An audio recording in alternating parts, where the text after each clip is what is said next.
I should get you all to do a drum roll, but there's no desks in front of you. You might just have to like kind of... All right, sweet. We're live. We're ready to go. Thanks very much for coming along. Ladies, ladles, jelly spoons, children in the audience, and the people that are looking remarkably comfortable at the front, like the two people sitting in the beanbags, you're the smartest people in the room. You know what you're doing. And of course, a big thank you to everybody out on the internet who's hopefully watching this in the comfort of their own home. So this is the Super Mario Makers. This is, in fact, the second time I've spoken at the Norwich Gaming Festival. This is part of a series called AI in Games. And so there's the kind of obligatory thing that I like to go through, which is, first of all, who am I and why on earth do I think that it's important or even interesting to kind of talk about this sort of stuff. So to clarify, my name's Dr. Tommy Thompson. I'm a senior lecturer in computer science at Anglia Ruskin University in Cambridge. That's the other university in Cambridge. There's the one that everyone knows, and then there's the one I work at. And I am an artificial intelligence researcher. That's pretty much what I do on a day-to-day basis. I also work in game development. I teach people how to kind of move into a game development career as a potential aspiring programmer. In fact, some of my team, in fact, I work as an indie developer in my own spare time, and I've had my game Sure Footing out for the last couple of days. As I shamelessly plug the t-shirt for one of my characters, if anyone who happens to have walked past the acid trip that is Sure Footing at some point over the weekend, you'll know exactly what it is.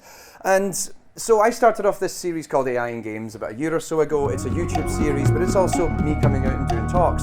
And it's really just to kind of showcase what I think is really interesting and really cool happening in the world of AI development and AI research. Because artificial intelligence is this big, ugly, nebulous thing that everyone hears about. You immediately think of evil robots trying to take over the world, evil computers that are trying to eat your lunch money, and so on and so forth. And there's a shred of truth in that sometimes, but also what's really happening is there's a lot of really exciting research. And I'm part of a community of people who've been working for over 10 years now in enhancing artificial intelligence and the state-of-the-art techniques.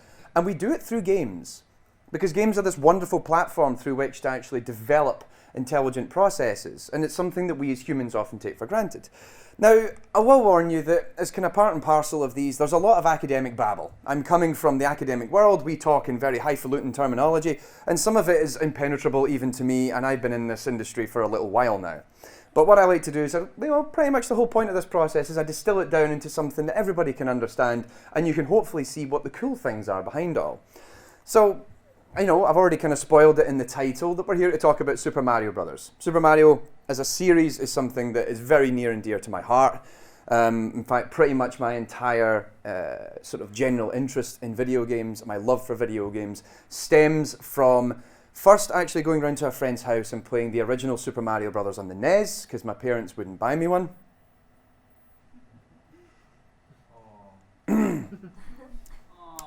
I didn't, no, I don't need your pity, I don't need your pity. They couldn't afford it at the time, that was fair. But then we got the Super Nintendo and I got Super Mario World, and ever since then it's been fine. And I've largely been helping support Nintendo by buying every one of these games when they re-release them on every potential platform that exists. And so the thing is that it's not just me that's really interested. The artificial intelligence community has always been very interested in Super Mario Brothers. And it stems back to classic Goomba mushroom combo right off. What was happening was that there was a group of AI researchers, and much of this actually kickstarted in England. It happened very much at the University of Essex. I don't know, man. I gotta just check the tunnels right off the bat. Interested in saying, right, well, guess we not. need like the next cool thing to try and test out our software. Boom! Oh, and there's an acorn. And this basically allows me to glide. Whoa. That's really expensive. That's a lot of money. From what I've read, this allows me to glide and just kind of stick to walls and stuff like a freaking thing. Don't break the robot. We've had that problem a couple of times in our lab. And so sometimes you want to find something that's a little bit more accessible, but also something that's relatable to the general public, to say, look, we're kind of doing this is kind of cool. And video games are this really nice way to do it, because you find something that's actually challenging for people to play. I mean, let's face it, we play video games because we want to stimulate our brains. It's actually this kind of nice little task you set upon yourself that's done for enjoyment. But it's designed actually to kind of work those neurons and get you to think about things, and working on reflexes and long-term decision-making processes and all these things. And so it actually started with Pac-Man. Pac-Man was the first thing we were really interested in, and then Ms. Pac-Man afterwards. And I've talked about this on the AI in Games website quite a lot. But Mario was the next big thing, because let's face it, if you want to try and showcase to the world we're really serious about kind of getting AI that can play video games, well, you need to tackle Mario eventually. because let's face it, it's the biggest franchise in gaming history, and I don't think it's going to change anytime soon. Sorry, Call of Duty, it's not going to happen. And so what happened was a few years ago, there was a team of researchers based out in Switzerland, and they actually set a challenge to the world and said, could you actually make an AI that can play Super Mario Brothers? Yeah, we fixed that really quickly. What you're actually seeing here is a bot that was developed by Robin Baumgarten. In fact, he was here last year showing off his indie game Line Wobbler while he was a researcher at Imperial College in London. This is an AI Mario bot playing in what we call Infinite Mario. It's a clone of Super Mario developed by a certain fellow called Notch. If anyone happens to have played Minecraft, you might know who he is. And what happened was a team of researchers decided to take that code and tweak it so that we could plug an AI player into that game. And what you're seeing there is the red line that's being computed every frame is this AI system is calculating the optimal route to get from where it is to the far end of the screen without being hurt. And it trounces pretty much any human player in existence. And it's remarkably simple. This was the kind of funny thing, was that we were thinking at the time, Mario, that's going to be a really challenging problem. How are we going to solve this? And this uses what we call A-star search, which in kind of AI terms is like the most vanilla AI system you can put together. Anybody who's an aspiring computer programmer, software engineer, you can learn to write A-star in a couple of days. Now, that doesn't mean to diminish the work that Robin did here. What was really cool was he actually had to sit and make some really clever optimizations on the physics system underneath it. But in many respects, it was a solved problem almost overnight. And so the research community was sort of, we thought this was going to take us a few years. We thought we could probably get a whole bunch of research papers out of this and get PhD students to work. A-star? Okay, we need to come up with something new. We need to come up with something kind of sexier. And what came up was the next idea was, well, why don't we, as well as having gameplay tracks and creating AI that can make, Mario players, what if we create AI that makes a Mario level? Now, I realize for some of you, already you think, hang on a minute, that seems like a really, really stupid idea. Like, how do you make an artificial intelligence smarter by getting it to make levels? Like, what does that trade off in terms of the real world? Now, there's actually something really interesting here, and it's a completely different type of problem space, and we're getting into this notion of human creativity, which is something that's very much been reserved for us fleshlings for the last sort of, couple of thousand years, but AI is finally beginning to kind of break into this field. So, to explain why, well, think about it like this. If I'm going to make an AI that can play a video game, we can actually find a way to frame around it because we use the experiences of how we play a video game. So if I'm going to create a Mario bot, well, I can, use some sort of metric. What's the score that Mario bot had at the end of the game? How quickly did it manage to finish that level? Did it die at all? Did it get hurt? Did it at any point have a collision with an enemy player? Now, these can tell us good and bad decisions. So if I've got an AI that continually runs into Goombas, that's not very clever. That's not actually a very good AI at all. And so then, naturally, I can then make sure that my AI system knows these things are bad. Don't do that again.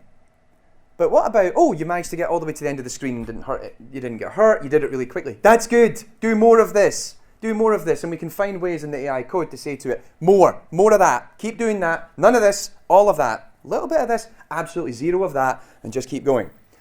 But for a level, how do you make a level? Now, this is the thing. We have no defined metrics for this. So if I was to ask you all to tell me what makes a good Mario level, could you tell me? Does anyone have any indication, any idea of what they think would be, what is a good Mario level? Yes? Well, you need to actually be able to finish it, but you can't do it too easily. Okay, so essentially be able to finish it, but not too easily. That's actually really valuable because you gave me two things here. So one's quite functional. I need to make sure the level is complete and playable, right? But then, like you said, you don't want it to be too easy to beat. Now, how can I quantify that? Now, that's very, very difficult. I don't have any metrics that can tell me easy or hard off the top of my head. I don't know what's good or bad level design and be able to give you a number. To say to someone, right, I'm going to make you a level that's +5 fun, but about -3 on difficulty. What does that actually mean? That's just a bunch of numbers. That doesn't translate into anything. But having something that I know I can finish or can't finish due to how the level is structured, that I can do. There's also a really kind of obvious problem to me in the room is that what is a Mario level? we've got this wonderful thing that's happened over the last sort of 30 years as Mario games have been made. There's this cultural osmosis that's occurred. Everyone knows a Mario game when you see it. You know what a Mario level looks like when you see it. But if I was to ask you what it is that actually distills and conceptualizes that level, well, we'd probably all say something along the lines of a bunch of blocks, probably some gaps, maybe some stairwells, don't forget to put mushrooms and hidden blocks. But could you mathematically quantify it for me? No, you couldn't, but I couldn't either. Nobody could. That's the interesting problem. So this gives us this really interesting problem space for an AI system to work in, because unlike doing robotics or even creating an AI that plays a game, where I know exactly how to tell you whether it's good or bad, I can't really tell you whether your level generator is good or bad. And this is why AI research is really into procedural content generation at the moment, because we honestly couldn't tell you, whether it's good or not. It's such a subjective thing, because if I have a system that makes a level, you might think it's awesome, you might think it sucks, you might be somewhere in the middle, and you just don't care and you gave up and walked away. But how do I quantify that? And to me, that's really, really exciting to work on. So fast forward a year after the original competition, what happened was the first ever level generation track took place. And this was an international event for researchers all over the world. And what we're seeing in here, this is actually the ProMP level generation system developed by Ben Weber, who was a PhD student at the time out in the United States. And what happens in the competition, is you're judged on how interesting the levels are. And that's based on human judges sitting down and playing the levels that your system makes. In order to do that, every generator would have to wait for the player to play through one sample level. And it gathered information about the player's playstyle and then used that as a basis to create its own levels. Now, this is resulting in some really weird stuff. We have piranha plants that are, doing that, for example. I couldn't have timed that any better. And, maybe they got the odd gap in the odd place, or characters, bullet bills with wings. I'm pretty sure that's not canon in the Super Mario universe. We're getting a lot of weird and wonderful stuff in there. So it's creating something that's quite unique. It's creating something that's kind of novel. The interesting part is that it was actually basing it, like I said, on the player's behavior when they played the sample level. So the ProMP system's really funny, because remember that bot I showed you 2 slides ago? What happens if I make that play the game, and then it creates a level that's designed to make it challenging for the bot? You get, this. It's a bit nuts, isn't it? Now, this is an interesting thing, because the system has absolutely no concept of, the notion of it being OP. That this is completely ridiculous, that no one in their right mind would ever try and play this, because you'll die within the first 20 to 30 seconds. It even interestingly manages to find exploits that the AI itself couldn't fix. It can't actually get around this. They're absolutely ridiculous. And it's interesting, because that system in particular, what it was doing was it was building it in layers. So first it builds the basic geometry, and then it puts in some hills, then it puts some pipes in, then it puts in some, bricks and some enemies, and it's all basing it on that initial playthrough. And it says, well, this character was clearly very good at the game, so, I'll just rank it up a little bit, and I'm sure it'll be fine.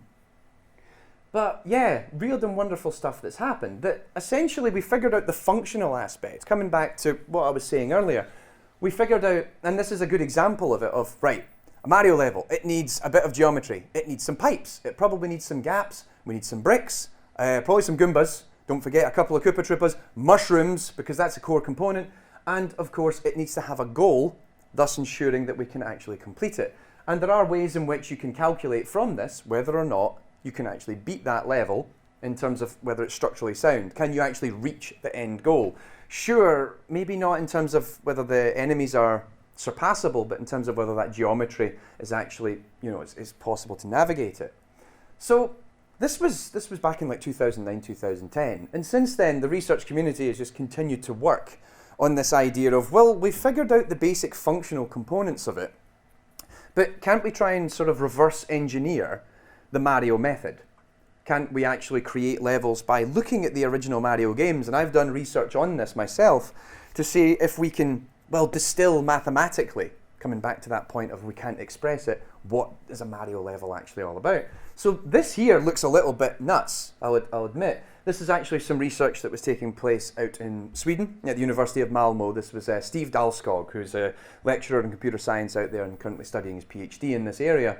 And he was looking at the notion of design patterns, whether or not you can actually break Mario levels down into very thin slices and then glue them back together to do something quite interesting. So his initial research was fruitful down the line eventually. But at first it started coming up with these really weird things because it's taking different tiles from the existing tile set and gluing them together. But it has no context of whether or not these are interesting to play. But of course we can calculate whether or not it's actually passable.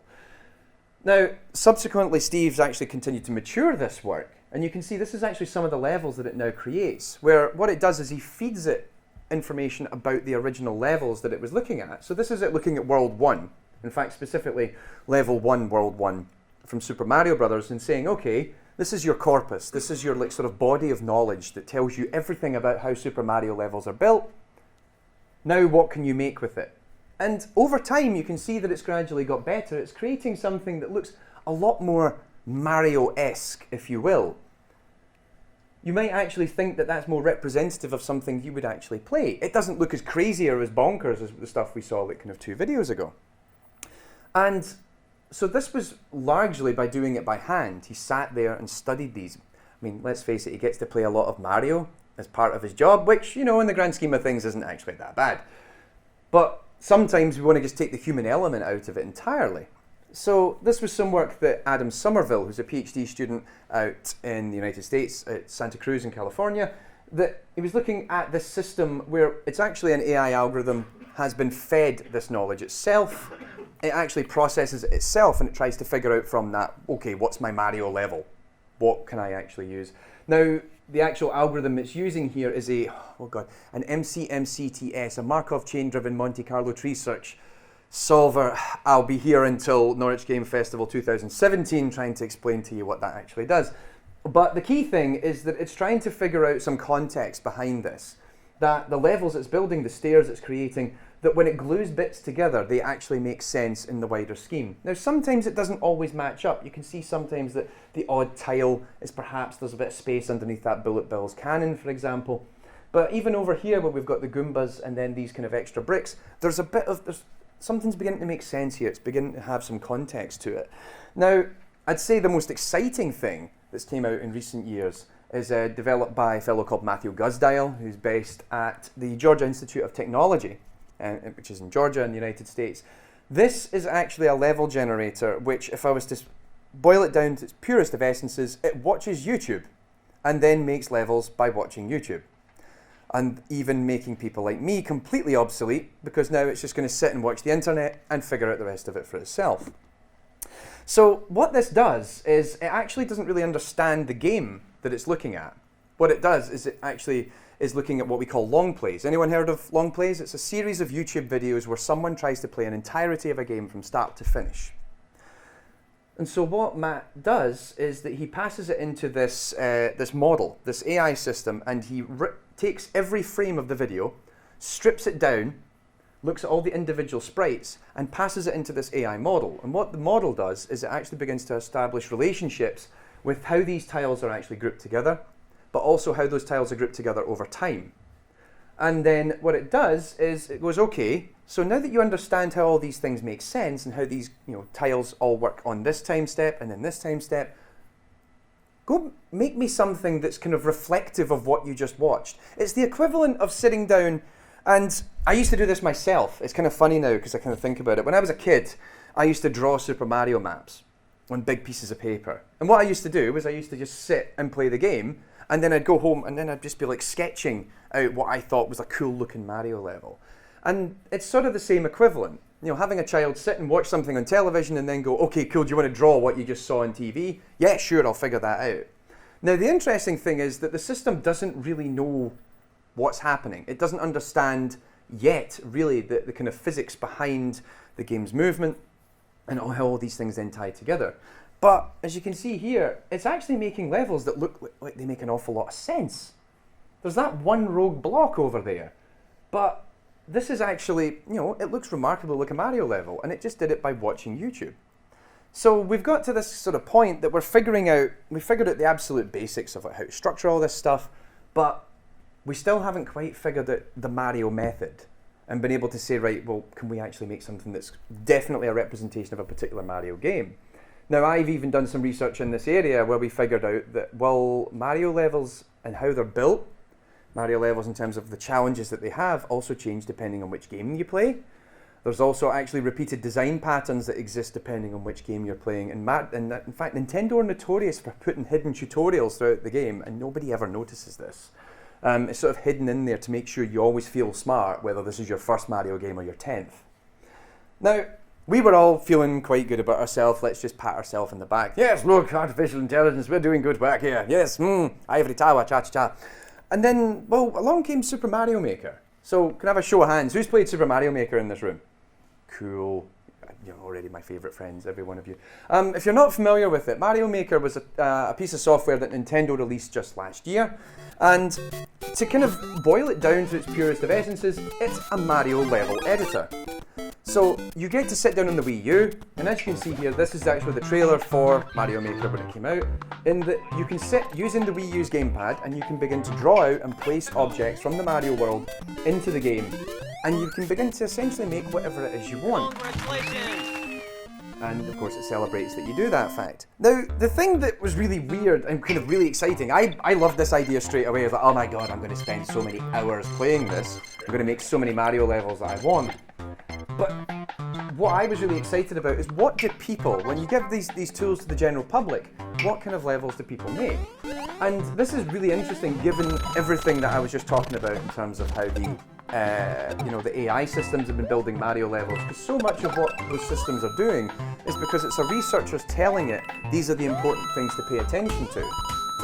Coming back to earlier what I was saying, we're so interested in function, so interested in making sure levels that are playable and functionally complete. But the thing that's kind of weird about all this stuff is, when you start giving these tools to to just your random Joe or Joette out in the street, it's like, well, make me a Mario level. What does that actually entail? Now, this is actually just a level that was made by someone in Mario Maker. It's quite straightforward. It looks remarkably Mario-esque. It's using the Mario World template, but for all intents and purposes, this is a Mario level. Again, ish. I can't really quantify it for you exactly, but I know that that's a Mario level. Then people start doing really weird stuff, such as playing music.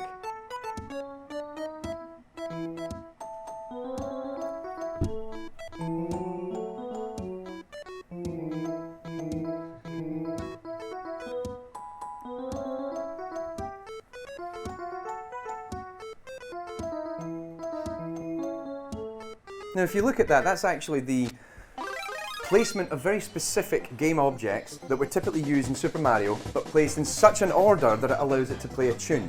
This isn't a one-off. There's an entire community of people in Super Mario Maker who will make tunes based on anything.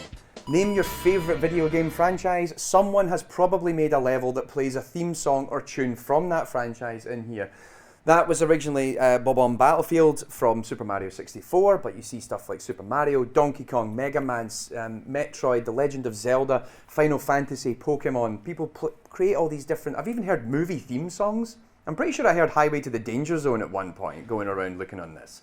There's tens of thousands of these levels that do this, but the interesting thing is, an artificial intelligence wouldn't have thought to build a bunch of levels that plays a tune. Certainly as the researcher who's in charge of it, I wouldn't have told it to do that sort of thing. And then, of course, you get into what I refer to as automatic levels, which are what is essentially an inspiration of Rube Goldberg machines. I don't know if you're familiar with the term, but essentially a machine that's designed to do a relatively simple task in the most ridiculously complex manner possible. And that's when you get levels like this.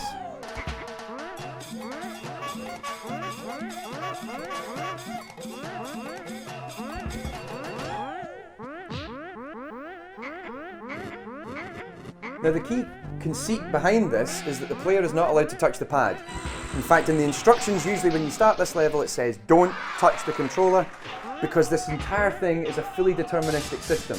The designer has figured out the exact route that will ensure that Mario makes it from one end to the other without dying. The level of complexity behind this is absolutely staggering. Someone's clearly got a lot more free time on their hands than I do, that's all I'm saying.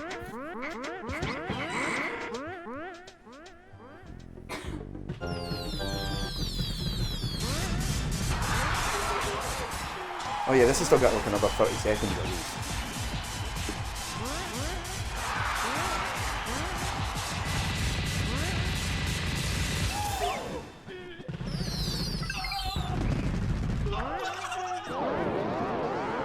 Now, returning back to that earlier question of functional completeness of a Mario level, well, I'm pretty sure the functional completeness is to get to the end of the level.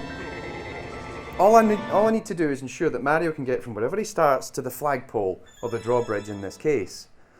I wouldn't have thought to do that. In fact, most people wouldn't have thought to do that. These are by far the most popular levels that now exist in Mario Maker. There's an entire community of people who have effectively made YouTube careers off the back of making levels like this and then just posting them up on the web. Absolutely baffling. Now, the thing that's really interesting about all of these versus really what I've been talking about earlier on is that I was talking about function. You look at that earlier video of the level generator, right? We have blocks, we have hills, we have gaps, we have pipes. We're thinking about it like this. Mario Maker's opened up this whole other world to us, particularly as researchers, and we're now seriously looking at this going, how did we miss this? Because this is all about the aesthetic. This is all about trying to tell a story. This is about trying to play music that resonates with someone. When you look at the AI level that I showed you earlier, you thought, oh, that was kind of cool, because look at, there was so many Goombas and Koopa Troopas flying around, and like, yeah, bah, there's no way you could do that, and the AI is completely just screwed, and it's not going to make it. You think, that's funny. But it was unintentionally funny. Then you look at videos like that and you go, that's amazing. And the first thought you actually have is, actually, that's amazing. You're thinking, you're having an emotional reaction to it. Oh God, it plays that music that I like. That's cool. We never thought to make levels that would elicit an emotional response from people. Or even just trying to subvert these gameplay tropes, these gameplay ideas. Again, once again, we've got another Mario level that's been made by a human in this tool set. It's again adhering to this functional principle. Get from one end to the other end, but this time you're going to have to juggle it by, jumping on a couple of hundred cannonballs. An AI system wouldn't think to do that because we're too busy focused on the functional aspects. And it's eliciting this interesting emotional reaction. I'm seeing people smiling, I see people laughing as you watch this video. You go, that's kind of stupid, that's kind of fun. And so ultimately, we've still got a long way to go. We can make Mario levels, but I think that Mario Maker has done an amazing job in kind of highlighting not just to us as researchers, but also to the wider world, what can you actually do within the confines of a very short video games design?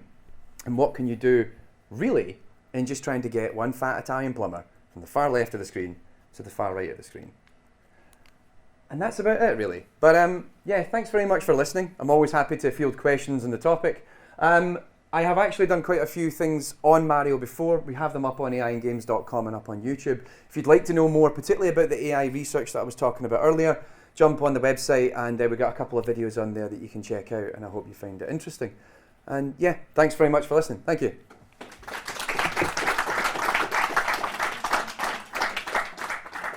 Do we have any questions or comments on that topic? Yes? So, on the self-play levels, if you put the AI player to play that, does it not move, or does it try and play it? Okay, so the question was that when you have these self-play AI levels, if you were to make an AI play, would it move, or would it actually try and play it? Now, this is the interesting thing, because we want to be able to crack open these Mario Maker levels and get our AI system to play in it. So, and the thing was that we're currently still using this old Infinite Mario system that was made by Notch, and I'd love to see what would happen. Now, my first instinct is, knowing that code base, it would try and play it, and it would fail every single time. Because there's again, one of the really interesting things about those self-play levels that exist is that it actually takes the determinism and I'm going to use a fancy word here, the existentialism of that level away from the player, and it puts it in the world. To kind of boil down what I mean is that when you write an AI bot to play a Mario level, it assumes that it's in control of the universe, which kind of reflects how we think by and large. Whereas that self-play level that I showed you a minute ago, it's actually taking away all control from the player and saying, you are not in control of this universe. The person who made this level is now in control of this universe. And if you do anything to break the system, you will die. Now, the funny thing is, the first time I ever played these, I didn't understand, because it says in the instructions, don't move the controller. I'm like, what do you mean don't move the controller? I just spent £40 on this game. If I want to move the controller, I'm going to move the... I died. And I died again. And again. Right, fine. What happens if I just... Huh. That's pretty cool, actually. Now, I think if you were to actually put an AI system in that context and allow it to learn, it would probably figure out eventually that the most optimal thing to do is nothing at all. AI systems are actually quite good at learning that sort of thing in these particular contexts of, oh right, so actually if I just don't do anything, this will maximize my reward in the long term. Cool. Contrary to what you might think, AI is very good at being lazy when it wants to be, provided you tell it that it's okay. So yeah, in the long term, I'd love to see what would happen if we can actually get AIs plugged into this sort of thing. And already there's been talk in our community of like, how can we access this? This tool set is so rich. These levels are absolutely amazing. Can we find some way to reverse engineer this and put it into our own AI tool chain? I think it'd be really cool. Huh. Any other questions, concerns, queries? Existential crises after that, potentially? Oh, we've got another question. Yeah. Oh, no, go on. When the AI player was playing the first one you showed, is that doing it on a frame-by-frame basis, or does it have access to the entire map and based on No. So let's see if I can get back to that. So the question was that the AI that I first showed you, the AI bot that was trying to run from one end to the other, and it was doing a remarkably good job of it, whether or not it's trying to do this on every frame, but also whether it has any information about the entirety of the map. Now I think, if we can just keep going, the short answer to that is it has only information about what it can see in front of it in terms of the screen. There's a really interesting thing that I know this myself from doing my own research in this area, is that AI can cheat very easily because it has access, it's linked directly into the code.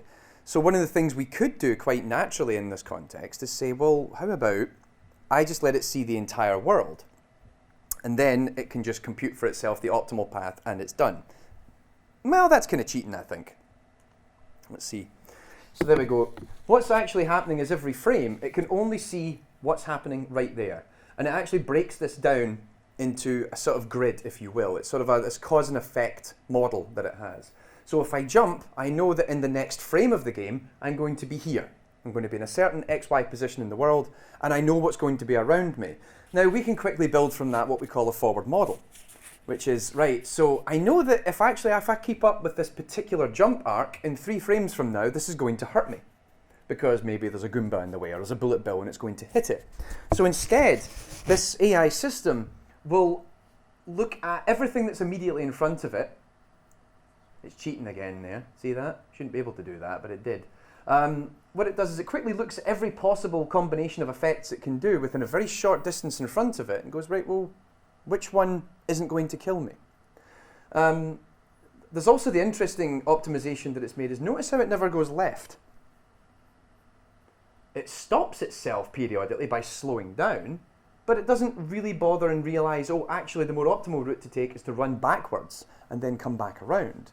Because it realizes that, well, ultimately, I'm pretty sure I can brute force this just by running forward all the time, and I can just figure out the exact jump to make that is almost impossible for humans. You look at some of those jumps. I'm pretty sure I can't do that, and I know that some of you probably think you're pretty good, but I don't think you could do some of them either. That it's able to calculate that at such a minute level that it says, I know for a fact that making that jump at that point in time will ensure that I'm not going to die there. So even though it's only got that very limited space of the world, it can only see just that little bit in front of it. It's still remarkably effective. Got a question from the live chat, actually. Oh, hello, live chat.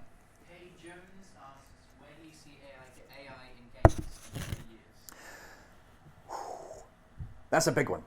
That's a big one, and I know some of you really want to go home. Where's AI in so the question from the live stream is, where does AI in games going in the next sort of 3 years? One of the things that's actually the biggest thing I can imagine that's happened, you might have seen this recently in the press, was that Google managed to complete their 5-game match of Go. I don't know if anyone's familiar with the board game of Go. It's considered to be, without a doubt, one of the hardest games in the world that's ever been conceived. They have an artificially intelligent system called AlphaGo, which played off against Lee Sedol, who is considered to be one of the greatest Go players in modern history, and it beat him substantially. It crushed him, actually, quite comprehensively. Lee did manage to win one match towards the end, but ultimately it won of the 5-game series. It was 3-0 up, and it actually ended the game by the end of the third match. In some respects, we're actually a few years ahead of where we thought. We didn't think that was going to happen. Certainly in our community, we've been kind of blown away by it. Like, we didn't think that was going to happen for at least another 5 years. What's really interesting is that we're figuring out very quickly through mass computing power how to create AI that can play all sorts of games. In fact, Google has actually now stated that their next task is they're going to start approaching StarCraft. Because StarCraft is an immensely complex game. It's actually, in computing terms, we'd consider it to be exponential space, which means it's really, really, really, really big and really, really, really hard. But one of the things that's really exciting, I think, is we're going to see more of this in the next few years, that AI research is going to be able to tackle games that humans have considered to be their domain, that we think that we can play this, and that AI, no, you're never going to be able to play this, you're not going to be able to crush this. We're going to see more of this, and I think it's going to happen with an increasing variety in terms of the games they approach. The interesting thing for me, and I don't know whether we're going to solve it yet, or if it's going to be in 10 years, is the notion of general intelligence. We're creating systems that are experts. We create the world's best chess player, the world's best Go player, the world's best Mario player, but if you put that Mario AI and told it to play chess, oh man, you'd crush it in like 20 minutes. Because it'll just make completely random moves. It has no idea, it has no context, because it's been taught to play one particular thing. Now, the interesting part is whether that bleeds into the games industry. And there's I could easily do a whole talk there. In fact, I actually did sort of that talk this time last year at the festival, about whether or not you need to have that level of intelligence in your games. Because there's also the knock-on effect that it can probably make you feel a little bit stupid. Because if you've got godlike AI in your video game, well, the last time I checked, we play video games because we like to feel good about ourselves and we like to win. It's not going to be that fun if you have to take it back to trade it in. And you say, why are you trading the game in? Oh, because I've played this like 20 times and I actually just can't beat the AI that's built into it. It seems like an awful lot of time and money to invest. And let's face it, Google do this sort of thing because they have more money than God and more server farms than, well, pretty much anybody else in the universe. So this is sort of that they're in this business to do this sort of thing. So really exciting on a research side. I think in the terms of games industry, you'll see this stuff begin to bleed in, but nowhere near in this kind of omnipotent level of intelligence. Hope that answers the question live stream. Hello, sir. If you put the Mario AI in front of a solid wall, would it be able to cheat and make it through? Shouldn't be able to. So the question was, if the Mario AI that we saw there was put right in front of a solid wall, would it be able to get through it? It should. The answer should be no. The actual answer I'll give you is it depends on whether or not the game you made doesn't have a hack in it that would allow for a player to accidentally get through a wall. You saw in that video there, I don't know if you saw it, but it was able to wall jump. Shouldn't really be able to do that. It figured that out because its AI model was able to calculate so quickly, oh hey, I can jump off a wall and then off another wall and then... Now, provided that the game has been built sufficiently, and the game's pretty robust, you can't walk through the wall, then that AI won't be able to do it because the laws of the universe say, it's like yourself. You can't walk through a wall because the universe doesn't let you to walk through walls. But if the universe was changed, and there's actually a small possibility you could walk through a wall, I'm pretty sure if you actually ran into walls long enough, and I wouldn't encourage you to do this because it would be quite sore, you might figure out how to walk through walls. Now, this actually happens in game development and in other research areas. There's a weird story that happened many years ago. It sort of moved into sort of infamy of a project that took place, and I won't say where because it would make the university look bad, but it was all about they were creating an AI that could build little underwater ships. And what they said to it was, right, here's your challenge. I'm going to give you a pool of water. It's 100 meters long. What you do is I'm going to drop, every time you make me a new boat, I'll drop it in the water, and we'll time how quickly it takes to get from there to there. So the AI is making all these different boats. And then it figured out, oh, hang on a minute, I can cheat. So it created a boat that was I think it was about 50 centimeters wide, but 100 meters tall. And it did this. crossed 100 meters in about 2.5 seconds. But it's not really the boat that we wanted now, was it? So that's the thing. Like, if you give the AI the opportunity to cheat, in fact, one of my own projects did this many years ago. I used to make little tank games. You had little tanks that would shoot each other. And I told it, I don't want you to bounce off any of the walls and hurt yourself. And it goes, okay. So it just didn't move. I said, what are you doing? It's like, well, you told me not to hit the walls. I'm staying right here. But I want you to move. No, you never said that. You said, don't get hurt by bouncing off the wall. So I'm not going anywhere.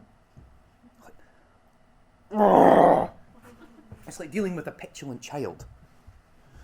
No offense. Yes, sir. So with AlphaGo, when people play against AI, do you account for the fact that people can learn what AIs do? Because, like, in regards to AlphaGo, I heard the player talk about one of the reasons he was able to beat it in later rounds was that the way it played was completely different, and he began to learn some of the patterns that it fell into. Mm-hmm. So when you design AIs, do you account for the fact that the AI may just play in a different way and just confuse people as a result?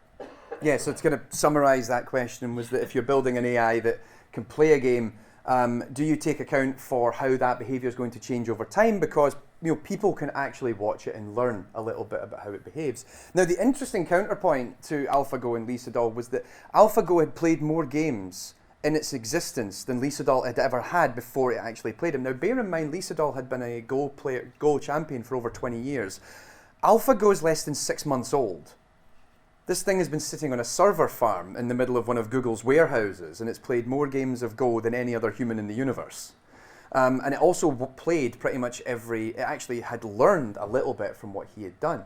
There is an interesting thing that happens in this sort of context, and I found it really interesting watching the matches, because these were all live streamed on the internet, and they actually had commentators talking about, oh, look, the AI did this here, and it did that there, and you begin to imbue personality. You begin to imbue... You're trying to find context behind decision making to make it seem like it's human. And it was interesting that, like you say, Sedol actually eventually beat it because he was able to learn patterns. Now, the other way around is that what really that system should also try and do is watch him more over time. But there's a really interesting kind of conundrum here in that as a human brains are much faster at adapting to change than machines are. So while Sedol was able to figure this out during the matches, the AI itself would actually have to go away and sit and process that data from those matches for maybe a few hours to a couple of days over on the server in order for it to learn something from that experience. It's really interesting, I think, ultimately, that we can actually process that, but it's trying to find ways to do it quickly and really kind of distill it down. There's still much to learn from human intelligence, and the funny thing is that we take so much of it for granted. Anybody who plays a first-person shooter in here, see the next time you play a new one you've never played, ask yourself how you knew how to play the game in the first place. Yeah, that's something an AI can't figure out how to do yet, but we're working on it. Oh, we got two gentlemen here. When are AI going to be designing all the games? So the question is, when are the AI going to be designing all the games? We're already tackling that problem. So what you saw today, this was me talking about procedural generation. So this is when you're building components of a game within an established template. In fact, one of the most exciting games that people have been talking about recently is Hello Games' No Man's Sky, which is coming out on the PlayStation 4 in the summer. This thing builds entire star systems from scratch. And I've actually seen a couple of talks on how this works. Very fascinating. But again, you're building a universe. You're building the constraints. Like, okay, I built you a star system, and I've got all the mechanics of how to move between the stars. You need to build the planets. Sure, I trivialize it a little bit. But this actually moves into another whole area of research that has been pioneered largely by some colleagues of mine who are now based at the University of Falmouth. And what they're looking at is what we call computational creativity, where you take the creative processes of humans and try and understand them and inject them into a machine and see if the machine can do something with that. So actually a friend of mine, Michael Cook, who I've talked about on some of my videos on the site before, he's been working, his PhD was on a system called Angelina, and it builds entire games. You give it a word or a phrase and it will build an entire game around that concept. What's interesting is whether or not that idea that you have turns into something playable. So we're talking about a very distilled problem here of whether or not we've got a Mario level that's fun. It creates a game and you go, I have no idea what this is. What am I supposed to do in this game? What's the point of this? In the system, it makes sense. And what's been really interesting to see with his work is how people react to it. In fact, what he did was he actually had a game jam a while ago where he submitted 2 games by the system to a game jam, told the world that one of them was made by a machine, and said to the world, oh, the other one, I made that myself. The one that everyone thought he made himself was critically mauled, and everyone said it was terrible. It wasn't really, it was comparatively very similar to the other one. But the one that he told the world that AI had made, people saw this kind of rich creative process going on into it and began to infer so much more behind it. We're looking into it. It's going to be a much longer problem to solve, but it's very, very exciting to try and tackle it. I believe this young man, how are we for time? One more, I'm afraid. Right, sorry. Yes, you start down here. If you put the Mario AI on the troll level, would it try to go the impossible troll way, or would it actually go the proper way? So the question was if I was to take the Mario AI and put it into kind of troll-like level, that deliberately trying to exacerbate you, would it try and take that kind of nasty route, or would it go another way? The answer is it would take whatever way it figures out to be the most optimal. Now, it might end up being that kind of troll-like path that you've suggested that is really, really horrible. Yeah, it's going to go for that because it figures that's actually the fastest and easiest way for it to do it. It doesn't really think about difficulty. It doesn't think about trolling. That's the funny thing. If it knows that there's a path somewhere in that gets it from where it is to where it needs to be, and it knows that that path's faster than taking another route, it'll take the harder route, but it'll just figure out how to do it on the fly. So yeah, I think it'll really just come down to whichever one it thinks is faster.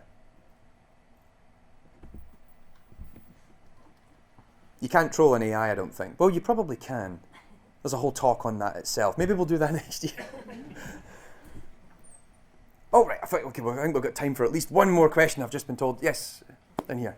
Well, that thing I mentioned where you give it a word and it makes a game around it. Mm-hmm. It was a really weird question. I just suddenly thought what would happen if you put its own naming or something.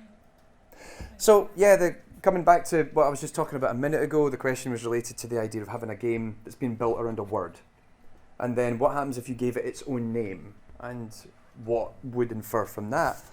Well, it comes down to what does that word mean? Now, the funny thing is that to a machine, it's just a word.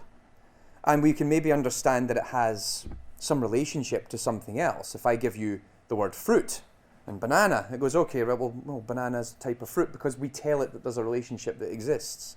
There's some really weird stuff that's been happening in terms of, well, we need to figure out what that word means. So if I give it any word, I don't know, what word would you give? If you were going to tell it to make a game, what word would you give it? Any word in the world. Space? Space. Cool. What do I mean by the word space? Are we talking about space in terms of the physical space in this room? Are we talking about space as in a gap in something? Are we talking about space as in the universe?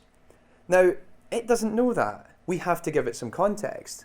And so sometimes it might actually learn this by reading up on how we use the word space.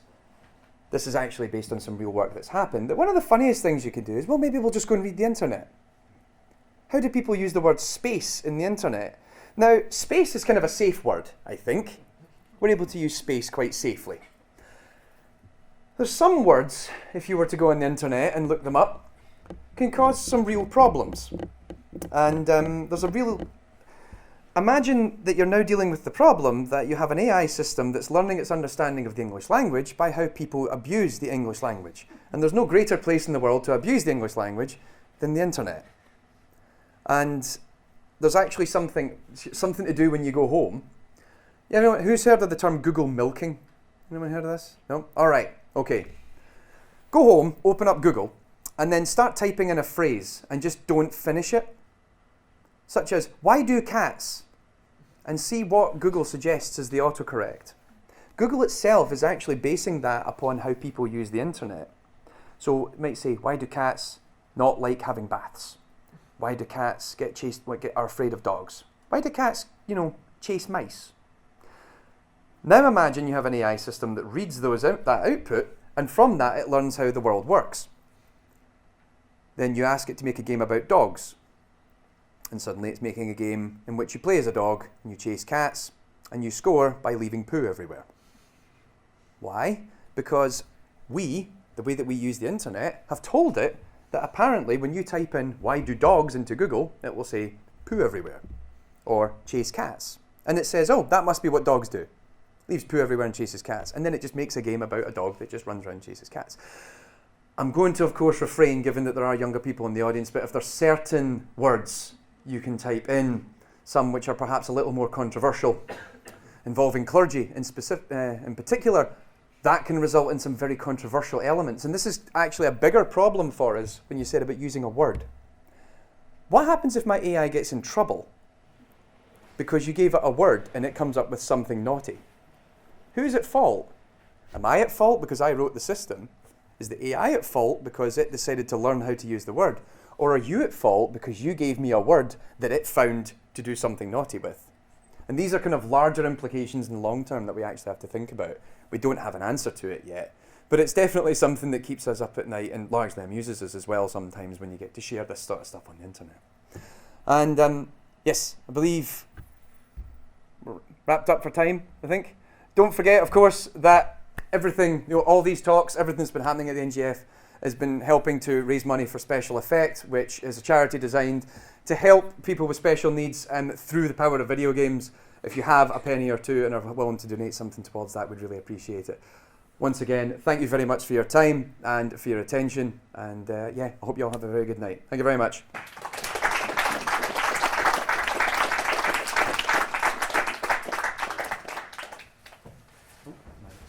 Mouse has died. Okay, mouse is dead. Oh no!